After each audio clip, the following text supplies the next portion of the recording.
All right, good morning, everyone. I'm Charlie Miller from Brookfield. Nice to see all of you this morning. We're looking at our pictures here, which is always a good thing. I won't forget my name. Yeah. We won't forget our names. Thank you for joining us. My name's Charlie Miller. I work in innovation and technology at Brookfield Asset Management.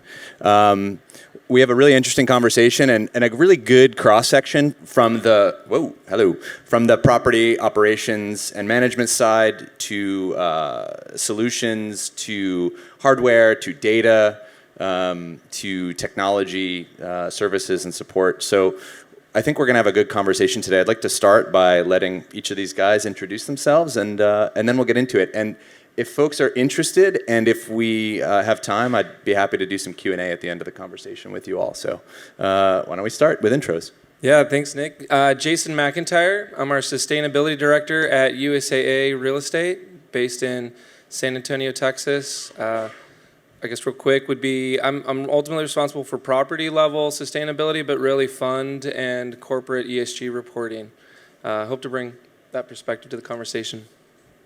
Awesome. My name is Nick Ramsey. I sit at the intersection, as most of us here, of commercial real estate operations and technology at Lincoln Property Company. Lincoln is a major owner, developer, operator of, you okay? I'm good. Of commercial real estate. And so my group is just focused on innovation across the org, just making sure our teams are equipped with best tools in the business and really have an emphasis of startups in the space. So excited about the chat today. I was just saying to Nick that these chairs are a little questionable. I like to start every panel by doing a little pratfall for the audience. Yeah. I'm Shaun Cooley, founder CEO of Mapped. We are an independent data layer. We focus on the discovery, extraction, and normalization of data about people, places, and things in and around commercial and industrial environments. Hello, everyone. My name is Gaston D'Alessandro. I am the commercial real estate segment leader for our carrier corporation here in North America and South America. And I sit in a specialized group called the Building Solutions Group, which is really keenly focused on really driving outcomes through the technologies that carrier has to offer. And a lot of people typically think of carrier as the HVAC company, which we certainly are. We've been doing it for 120 years, but we're a composite of about 80 different brands, right? Automated Logics, Lenel S2, just to name a couple of them amongst many others. You know, part of the challenge is in this built environment where carrier focuses is how can we take all of our technologies and drive a holistic design that drives outcomes for our occupants. So my group focuses on that from a strategic level and tries to help building owners and operators, and especially the occupants, have a more comfortable experience. Great, thanks, guys. So I was just kind of curious about the audience, who you guys are, just so we can kind of frame the conversation. So, by a show of hands, how many people are on the sort of management or operations side of real estate? Good, a handful. The technology side, a bunch of people. Development, a little bit of development. Sustainability, some. Okay, so we have a pretty good cross section here. That's great. So I think we're here to talk about using technology to optimize property performance, and I think some of the things that we can touch on are sort of how, what does that mean, right? So using tech to make more savvy and informed decisions, or reducing energy, maximizing your resources, increasing the value of assets. I thought we could kind of frame the conversation today in sort of the what, how, and why of this theme. So I thought we could start with the what. What are we really talking about in terms of this toolbox of technology? And we've got software, hardware, data, analytics. I wanted to just ask our panelists, how should we think about this? What are we missing? Is that sort of the toolbox? What about the human side of it? Does anyone want to kind of jump in and talk about that first? Sure, I'm happy to get the conversation started on this one. So I think when you think of toolbox, obviously you're talking about the tech stack, you're talking about what's going into the operations of a building. And I think with every building being completely different, and for folks like us who work with a number of different ownership groups as well, it gets a bit hard to standardize a toolbox. So I think there's some themes that we tend to follow. And, those are obviously energy operations, sustainability, property operations in terms of like property management roles and just making their lives easier because they're being tasked with doing more and more with less and less. And so I think those three themes are something that we typically follow with, I would say, all of our assets that we're either taking over or, consulting on and advising on the technology side of things.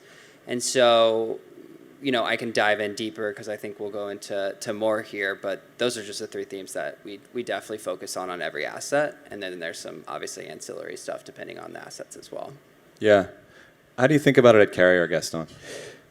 Well, I think there's a challenge right now. I think we need to look at really technology or the spaces that we're in. There's a degree of people, process, partners, and then lastly technology. And I think it goes in that specific order, right? I think about, we need to think about really what are we driving from the people's perspective. I think there's this intent to action gap that we have right now. I don't think that we fully understand where the end needs to be. I think that we think about the process that we're going to drive differentiation amongst our occupants with technology, right? What partners are going to help us drive that ultimately, right? Is it their process, their technology that's going to help us get there? How are they looking at data differently? And I think technology is the ultimate enabler. Right now, I think we're in an interesting spot. We're crossing the chasm, or I like to call it the digital divide, right? I think all of us will have this need to want to understand what our data is driving, but we really don't understand what the end result is going to be, right? I was listening to an interesting podcast from, Edward Wagner, the COO of Jones Lang LaSalle, said that there's an interesting issue that we're having right now. We're having this overload of data, right? That we're experiencing. It's almost we like to call it data lake, right? I call it more of a data swamp. Where we're trying to actualize what that data is giving us. So we've really got to go back, right, to what matters, and that's the outcomes that we're driving for our people. So then we can then look at the technology or the products and the services that are going to drive that end result. I think we're not quite there yet, right? I think the jury's still out. Yeah. I want to get into, it's actually a perfect kind of segue into sort of if that's the what, then the how is, what approaches are we seeing across the industry? What are the successes and challenges? And one of the things we thought we could do is each of us share a case study or a real life example of how real estate leaders are using smart building and tech to make decisions. So I don't know, do you want to jump in? Yeah, I think that comes to mind when we think about optimizing property performance. It's imperative that you kind of define what that means. Is it, as an investment advisor and manager for our clients, we try to think through value creation, we think through asset preservation, risk mitigation, like some of those types of themes. So what helps us land there? And I think oftentimes as we, at least in our organization, we've identified some really great tech options or data intelligence, but the important piece certainly is that data literacy and then understanding how you're going to be able to drive decision making out of that. And maybe just in the spirit of keeping it light here, I'll share a battle story. I mean, we were doing about 3 years ago, maybe before it was even as common, we were doing climate risk analysis to determine our 300 building portfolio, what exposure do we have to certain climate risks, and then ultimately, how does that look across maybe a fund or portfolio or a product type, right? We have multifamily, industrial, office, and we had this great data set and we presented it to executive leadership, and they're like, this is very alarming. Like, this is alarmist. This is not, there's a gap here to teach us what insights you've drawn from this. Like, this basically shows don't invest in California or the coastal regions. Like, and we're like, well, you know, those are the areas we're still making money. Like, they're still very investable areas. So I share that just to say, like, so we took it back and we said, look, how's this data going to drive insights? How's it going to inform both on the acquisition and asset management side how decisions are made, what risk mitigation, should capital be underwritten, and ultimately you kind of have to think through that end product, not just like this data is going to inform and enlighten everyone. It's like, well, it needs to really plug in and feed, and also it sometimes takes a few uh-ohs, like, oh crap, we should have had that figured out, right? Until people start listening, because at the time it was like, no one's talking about this. Why would we disclose these kinds of metrics? And now nearly every investor due diligence questionnaire is like, share with us your climate risk analysis and strategy. So I share that just to kind of, I guess, convey the imperative of like tying it to the business and really identifying what is property performance, or what does performance mean, and what does it mean to each of your stakeholders, and then solve for that. Yeah, I want to ask Shaun about Mapped as a sort of data platform that helps unlock this data. I'm curious if you could share a little bit about how you do it, and also like what types of outcomes and like how are you actually helping optimize performance? If you could share a couple examples, I think that'd be interesting. Yeah, and I think I heard Nick earlier say something about every building being a unique snowflake, right? And we deal with this anytime you try to put technology into these buildings that are pulling data from the existing systems. You look across HVAC, lighting, fire safety, elevators, irrigation, on and on down the line, and now we're seeing just an explosion of these overlay sensors in there as well. So you look at things like VergeSense and Disruptive, Envoy. You've got badge readers now from OpenPath and Brivo, and the data is literally just everywhere. And so what it means is that when you go in to put some sort of ESG platform, put some sort of analytics platform in there, you're spending months going in and trying to find all these systems, trying to get data out of them, trying to pull that data into somewhere and then normalize it and make it useful for those applications. And so, our focus is really on doing all of that for you in an automated fashion. So you can go in and bring all these things together, and then the unique snowflakes turn into a single API, a single place to get your data from. And those sorts of use cases that then get built on top of that, we see everything from ESG. We see a lot of tenant experience, a lot of occupant sort of experience and comfort type apps. We see a lot of predictive maintenance. We're seeing insurance companies start to try to use the data. Jeez. Somebody keep count. Somebody keep count. Yeah, speaking of insurance, I say insurance. Down he goes. But we see insurance companies. We're starting to see municipalities, the cities asking for the data. Here in New York, for those of you that aren't here, you start to see these energy ratings on the front of every building. Getting the data just to produce those energy ratings right now is an absolute nightmare for most owners and operators. And so getting that data into a single place is really a big problem. And as Gaston said, we see a lot of efforts where people are just collecting everything. They just throw it into a data lake. And we use that same term, the data swamp, right? The data just sits there and nobody touches it. Nobody has any idea what format it's in. It's really hard to make use of that. And so pretty much everything you want to do from our point of view starts with the data and getting good, clean data out of it. Yeah. I did want to step back a little bit, right? Because I think and this isn't a knock to all of our innovative companies here, but I think we're so focused on the quality of the data. And I wanted to zoom out a little bit. And has anybody ever given their parent or someone elderly an iPhone 13? Okay, right?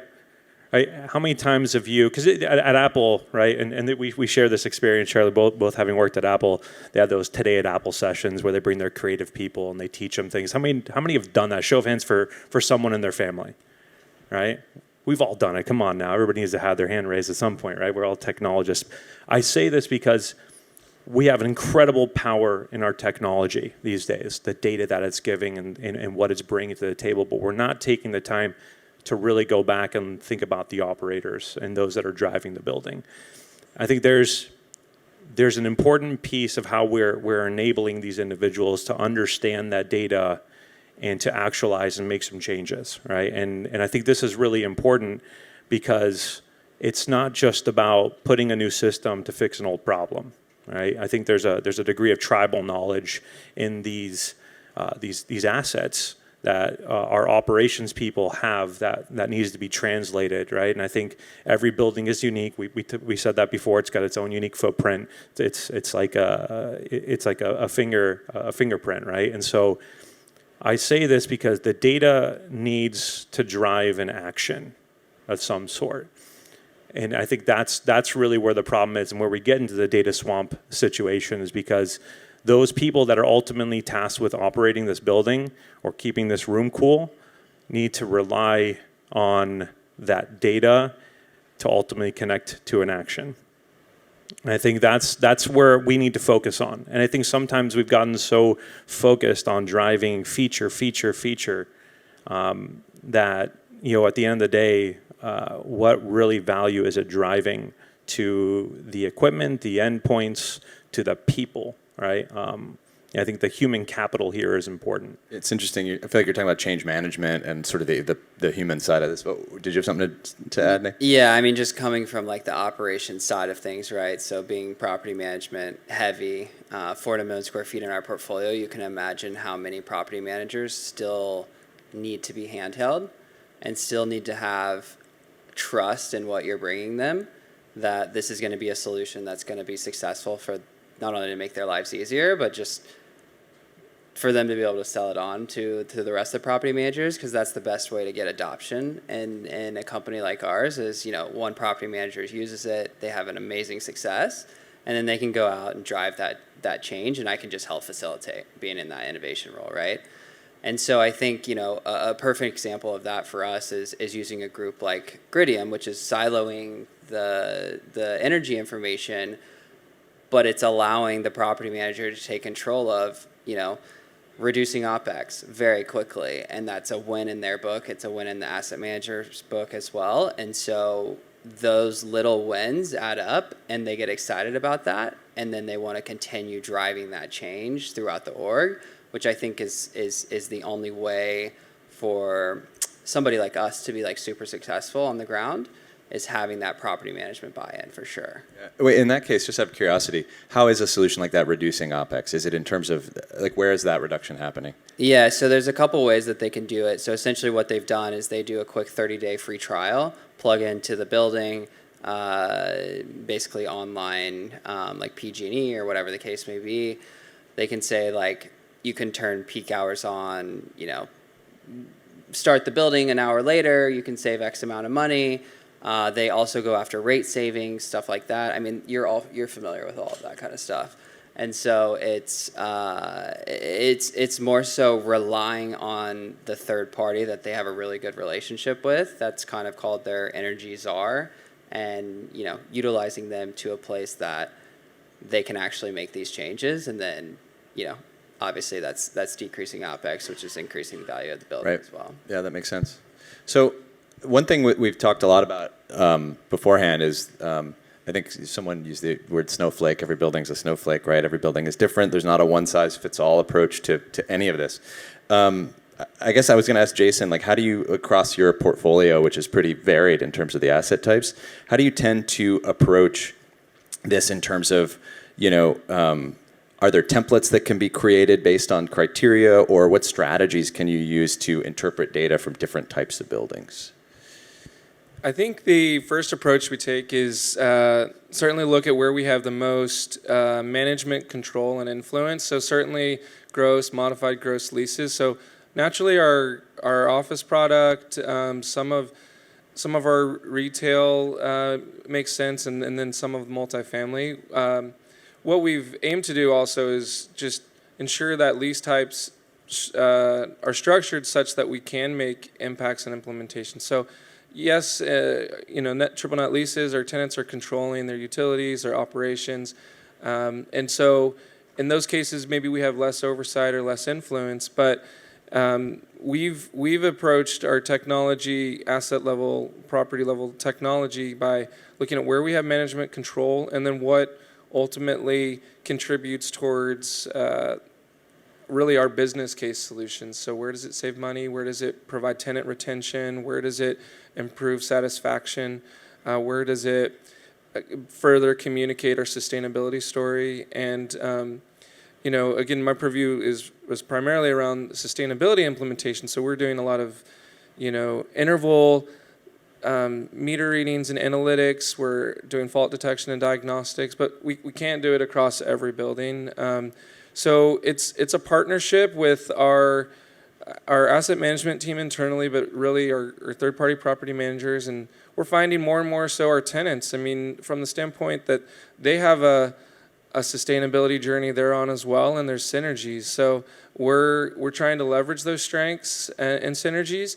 And some tenants you might think we would never get this data from them, and yet we ask, we reach out, we engage, we share what we're doing. We find out Energy Star certification is important to them, or that benchmarking meets some of their goals. So we leverage that synergy and find mutual success and benefits.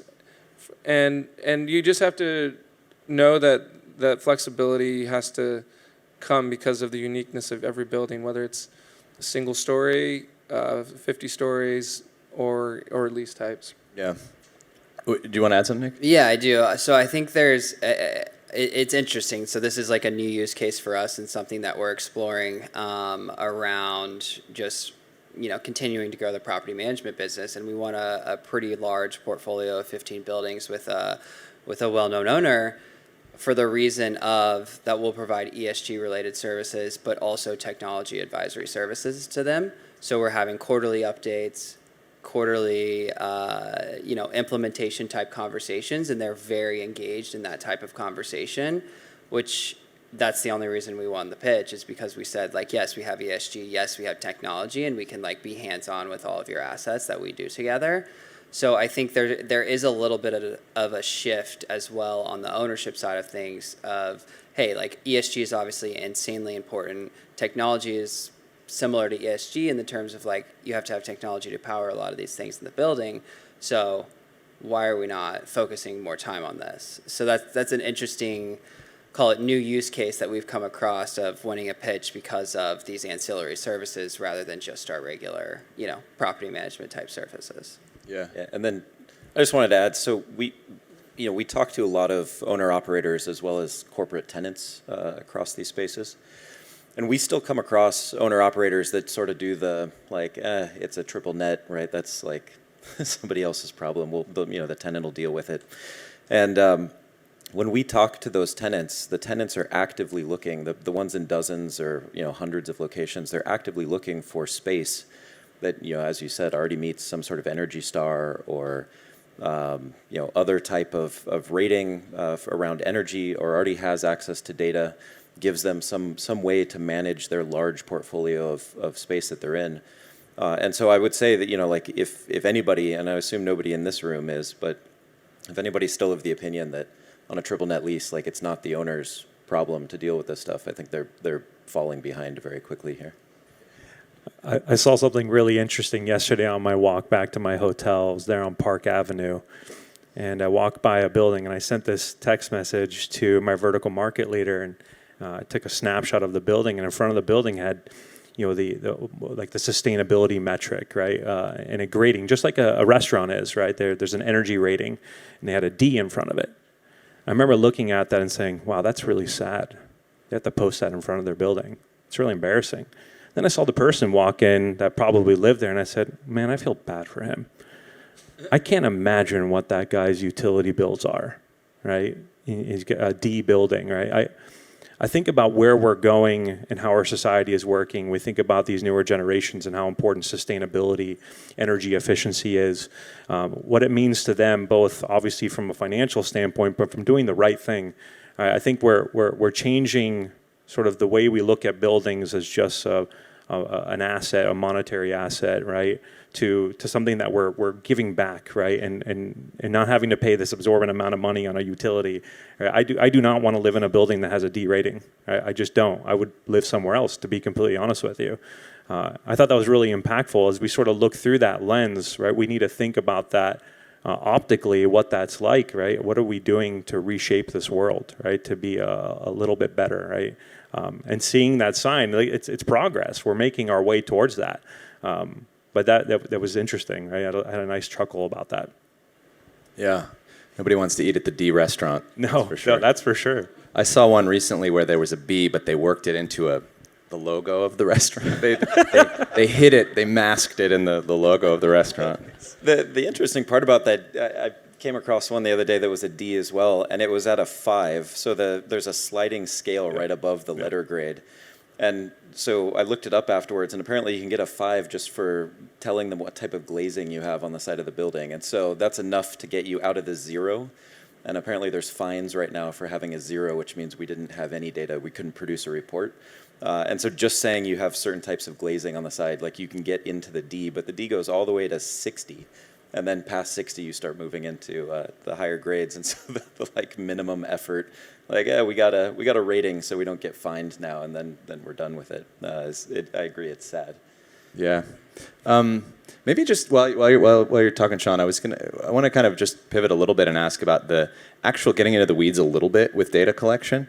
You know, one of the things we talked about before is sort of like the toolkit, what's in the toolkit, how are people using the data, but like where do you see us going with data collection? Like where's the sort of next frontier? Where's the, what would you call it? Like the blind spots today, and like how are you what are you seeing and how are you approaching it? Yeah, I think on the far low end, right, we see everything from engineers with clipboards walking around writing down numbers a couple times a day. And the sad part is most of those times it's on a computer-controlled system where they could be getting the data in better ways, but that's just sort of the way that they've been doing it forever, and they keep doing it. I think, you know, as you move forward, where everybody's heading is to some sort of standardized ontology. So we use Brick. There's a lot of users of Haystack. Haystack 4 is coming out soon. Microsoft and crew use Real Estate Core. There's Google has DBO, which is their digital building ontology. You know, I think getting from the sort of chaos of having all of those unique snowflakes of systems across your environments that were all custom configured by a system integrator and really purpose built for that environment, and getting to a standard ontology where you now have everything looking and feeling the same is really where the sort of biggest gap is today. And that work, you know, traditionally was very manual. It was a very manual process. And so now we're starting to see, not just us, but other companies coming up that are doing automated ways of discovering that data, extracting it and trying to normalize it and give you that nice clean feed of data that you can use for a lot of other purposes. Yeah. I'm curious, Gaston, how does a massive company like Carrier with over 100 years of like, you know, history think about this in terms of like product development and standards? And you mentioned you have, you know, warehouses with equipment that doesn't suit buildings anymore, that you're thinking about how to like sort of, how does the life cycle of the product development for such critical infrastructure, how do you guys think about that in terms of tech innovation? Well, I think data is an enabler, right? When you think about, and you know, the equipment, right? We have large chillers, rooftop units, things of that sort, right? They have a life expectancy that they typically have, right? But how can we drive it further with the use of data, right? And so optimizing performance consistently, right? And what services do we need to provide? It's a pretty compelling data point when 70 to 75% of the problems that you're experiencing with, like, say, an HVAC unit can be resolved remotely, right? And that's pretty impactful, but you have to make sure that they're connected. You know, there's a lot that's going on right now in this space. I think, you know, there's products that will become legacy in their own respect. But what's interesting about data is that you're pumping new life into these endpoints, right? Into these technologies, right? And you know, so if you're a building operator and owner and you have a bunch of legacy or shall I say aged infrastructure, right? We have to think about how, and I think about New York City. I was walking around again. I was doing a lot of sightseeing yesterday after I got out. I needed to walk a little bit, right? Had a heavy dinner. So as I'm walking around, I'm like, man, there's a lot of aged infrastructure here in New York. retrofitting is a real thing. So, I mean, is it fair to say that we're going to walk into all these buildings and say, rip and replace? We're taking everything out, right? It's that's not the way it's going to work, right? One, there's people inside those buildings that need to work, and I think that's where Carrier's focus is really in two different paths, right? Obviously, from newer innovative technologies, making sure that we think about energy efficiency, but also from the costing perspective, how can we use legacy system? I think what we need to do is extend life cycle, right, of these products, identifying parts and pieces that we can change. More times than not, I heard this, and I'm curious to hear what everybody else thinks, but somebody says, oh, it's more affordable to rip and replace your entire building than to retrofit it. Wow, that's pretty compelling to say that, right? So we put that to the test, right? The ASHRAE headquarter building in Georgia, 40-year infrastructure. ASHRAE wanted to prove that they can take and retrofit a property and become net carbon neutral, which is a problem everybody's dealing with. Local Law 97 is a great example of it. So they went to our automated logics organization and said, hey, how can we do this? How can we use data through our BMS and some of our existing, infrastructure to get net carbon neutral, right? 40-year-old building, is this possible? And so we deployed our web control platform. We aggregated data. We identified synergies. We identified ways to improve, right? Tweak little things. And now it's become like a case study, right, for ASHRAE, right? And I think that's pretty compelling that we can take a 40-year-old infrastructure and find a way to become net carbon neutral. Now, mind you, that the infrastructures here are much older, right? So maybe it's a little bit more of a monumental task, but it takes time to understand data. It takes time to understand what they've got in the building. There's, like you said, it's like a snowflake. Every building's different. Yeah. No, it's great. And I think I want to come back to sustainability in a second because obviously it's a huge theme here. But if we get into sort of the why now, sort of the outcomes, I'm curious, actually I want to come to Nick, which is around this idea of asset value. Like if we're talking about measurement and optimization of property performance, like we'll come back to sustainability in a second, and I'm looking at you, Jason, because you're the guy with the sustainability in your title here. Nick, do you want to talk a little bit about like how solutions are adding like real value to assets and to portfolios? Yeah, for sure. I mean, I think with the example I gave earlier with Grittium, obviously that's like adding value to the building, right? I think there's a few other examples that may not be exact like asset value, but they may be, call it, allowed new tenants to like this building over another. And I think, adding some sort of like tenant engagement app that really like fully connects the building, but not only just the building, connects the neighborhood around as well, right? I think if I'm thinking of like a place in San Francisco, buildings may not be that amenitized, but they can work with, local vendors or whatever may be in around the market. And we've had that great experience with like an Equiam, for instance, which like has done a lot of that like lifting for us. And that has, came back with such positive surveys from tenants, which helps retention, and with where we're at in the market now, that's extremely important. And so I think utilizing technology like that to really help drive not only the experience for the tenants but also the property managers, having that communication piece across the board really helps with that asset value a ton, I think. Yeah, it's like there's the qualitative piece as well. Yeah, in terms of employee engagement and satisfaction.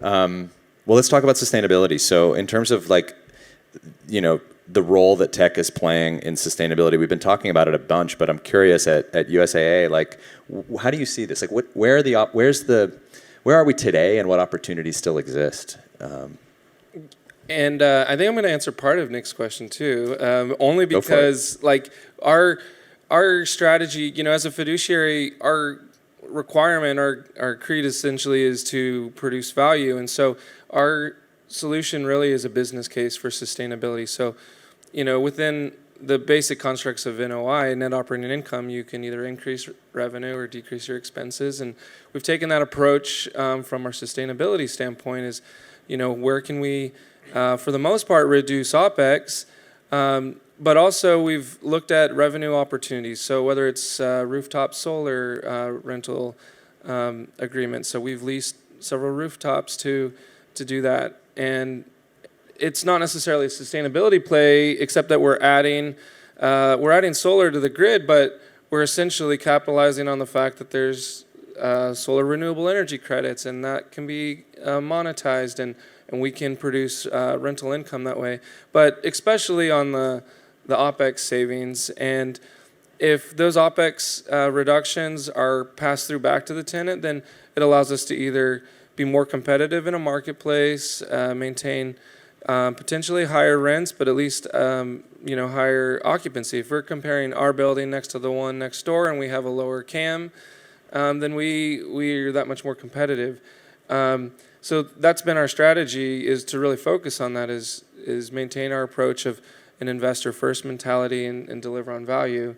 I think from other sustainability type implementations, I mean, a big obstacle that we're trying to face and solve for now is, okay, we're pretty good at articulating the environmental or sustainability metrics, energy especially, but the world is expecting a lot more out of that answer now, like E, S, and G. They want there's an expectation for social and governance, and not just good storylines, but show us when and how. Where are you implementing and integrating environmental, social, and governance throughout your investment process? And so leveraging technologies available to do that is the path that we're on, is how can we better capture and articulate our social activity? What's our tenant engagement look like? What's our investor engagement? How's our training? What is our, some of it's not even about sustainability. It's just like being a good corporate citizen and global citizen. And so what we're finding is like that umbrella of E, S, and G is like, we were doing this stuff anyway. You had to do governance because it's the law. You can't not follow GAAP accounting. Like there's structures to maintain this, but now we need to be able to package it and articulate it in a way that resonates around strong ES and G performance. And so, being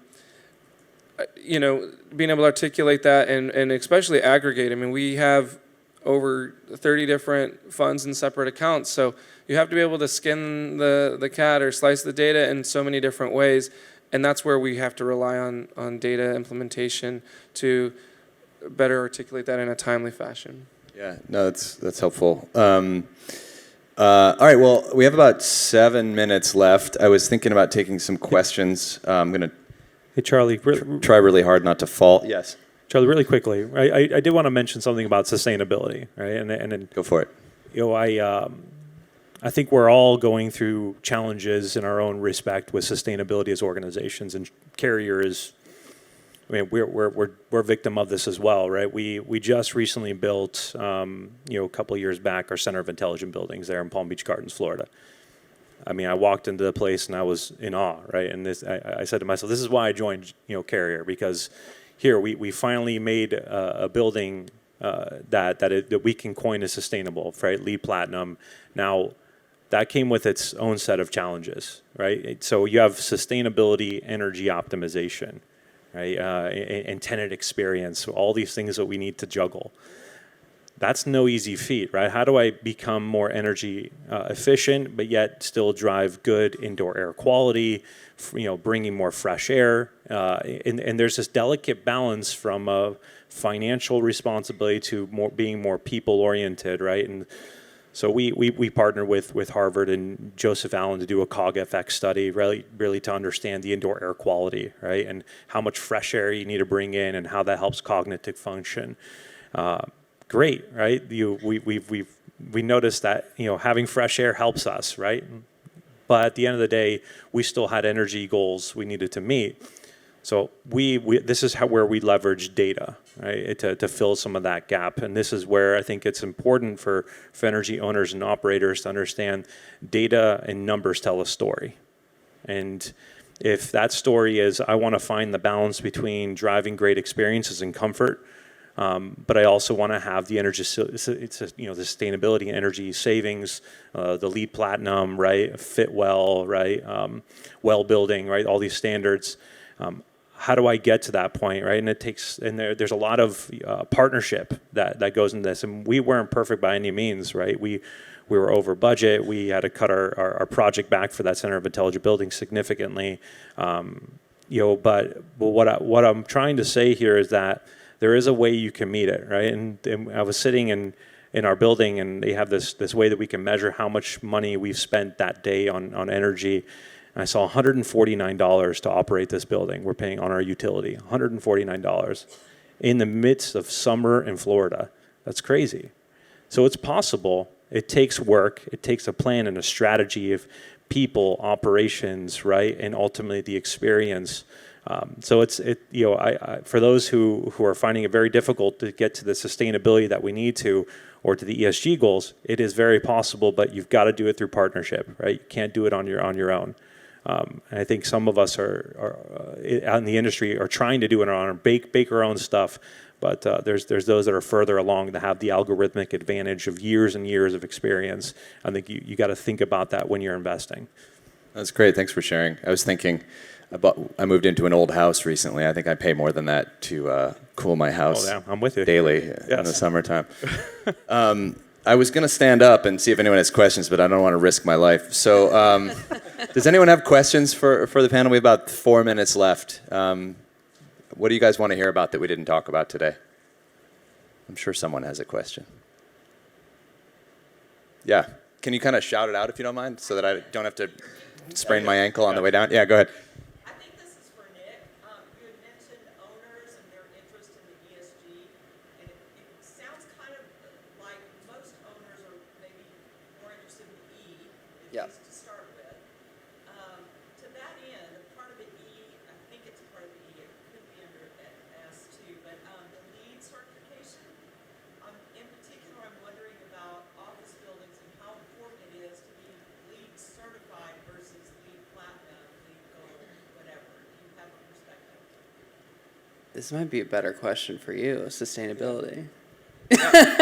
I'll jump on it. I mean, I just on Monday this week, one of our clients, one of our investor clients, a pension fund out of Canada, messaged our asset manager and me and said, I noticed these 3 buildings were LEED existing buildings certified in 2013, but it hasn't renewed. Like, what's going on? And so I gave my kind of opinion, and the asset manager said his opinion, which was like, no tenants are requiring it. No, we're not losing deals because of it. We're not ready to move forward. And I said, that you're on the leasing front lines. I understand that, but at the same time, like, it's part of their story.